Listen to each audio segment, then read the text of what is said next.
bonjour et puis... Ah, ok. Bon, bonjour et puis je m'adresse à tous nos collègues et amis d'Europe, d'Amérique latine, d'Amérique ailleurs et à tous les amis. Alors c'est pour moi une grande émotion et un grand plaisir de renouer contact avec vous via Internet et de bénéficier des possibilités d'échange que cela nous offre. L'épidémie de Covid-19 a empêché nos collaborateurs grecs d'organiser cette 15e CIRS à Athènes, comme il était prévu. Et je dois les remercier de nous avoir permis de tenir notre rencontre en ligne. Avec une attention toute particulière pour Nikos Kalampalikis, qui a joué un rôle décisif dans nos communications et dans le montage des échanges au sein de notre réseau.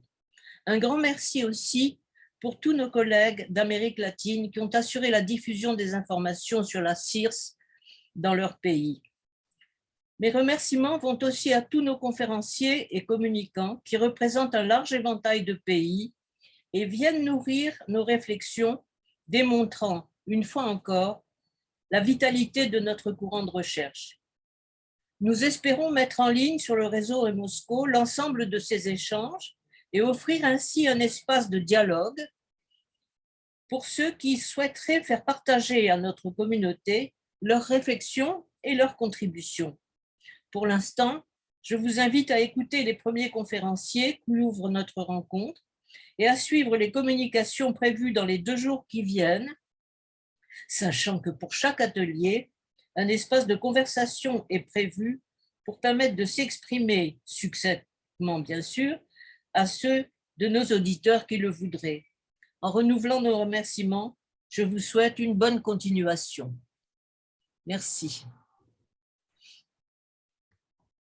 Merci à toi, Denise, pour tes mots, ton introduction et surtout pour ton rôle et place qui ont été et qui sont essentiels aussi bien pour l'inspiration, l'organisation et la réalisation de cette CIRS en ligne.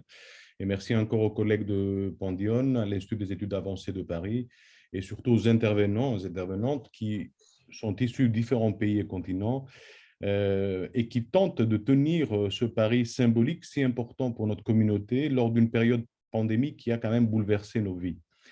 Côté pratique, effectivement, la conférence est enregistrée. Denise l'a dit, on la mettra en ligne sur notre site courant septembre.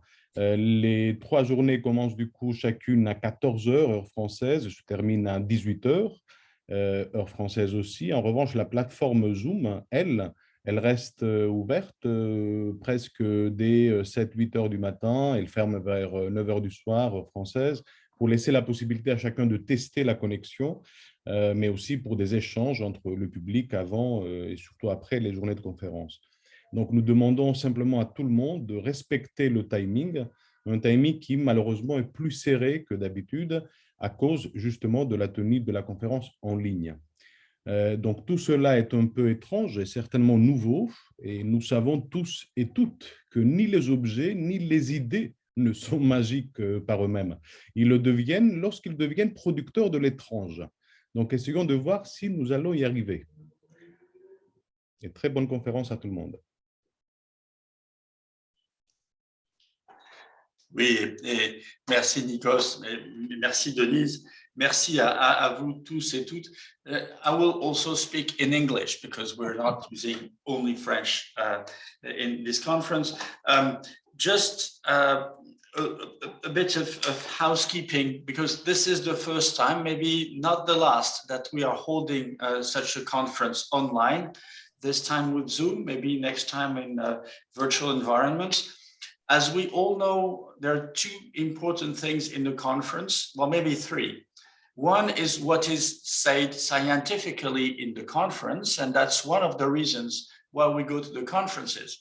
But as we all very well know, this is not the major reason why we go to conferences. We go there because we want to meet people from the community and have a lot of these informal exchanges, serendipitous, that usually make not only the fun and the happiness, but also the discoveries, the new connections, the new ideas.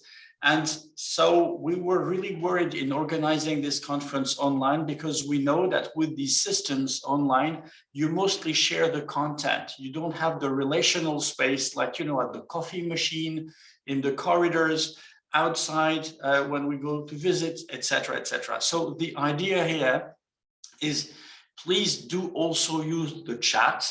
Beware of what you're writing, if you're writing to everyone or just to one person. So be a little bit careful when you use the chat, okay? And also, we will leave the conference, you know, as Nikos just said, open, so you can continue afterwards, after the talks, so you can touch base, see each other. If you can leave your camera open at some point when people talk, you know, it's nicer. You all have been teaching online, I suppose, last year. You know how fun it is just to teach to a blank screen where everybody has logged their camera. This is not as fun. So if you want to show your face from time to time, it's probably nicer for those who talk. So again, we're so happy to see you again. Have a great day, right? Have a great 3 days, and do not hesitate to use this opportunity, as we do usually, to touch base with old friends, make new friends, make comments, and don't hesitate to use the chat and to stay afterwards or during the breaks just to chat and meet our colleagues and friends. And on that note, I will stop. And so you will have to use the code CIRS15 tomorrow to connect to the Zoom link. Merci beaucoup, Freddy. On va du coup laisser la parole au président d'honneur de cette conférence-là, Georges Jesuino, qui va du coup nous parler de la foule, the crowd, a boundary object in social science. Donc, Jesuino, on vous laisse la parole pendant 30 minutes.